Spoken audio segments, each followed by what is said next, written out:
90% Turkey's की next इतनी funny क्यों होती हैं? कभी सोचा है कि उन्हें इतना डिफरेंट क्या बनाता है? चलो पता करते हैं। टर्कीज बड़े हेवी पेट बर्ड्स होते हैं जिन्हें ज्यादातर उनके मीट के लिए पाला जाता है।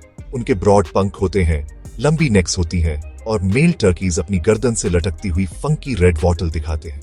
मानो या न मानो, टर्कीज तेज भाग सकते हैं और छोटी डिस्टेंसेस के लिए उड़ भी सकते हैं।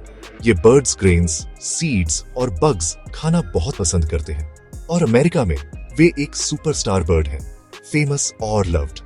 कौन जानता था कि टर्कीज इतने ऑसम होते हैं।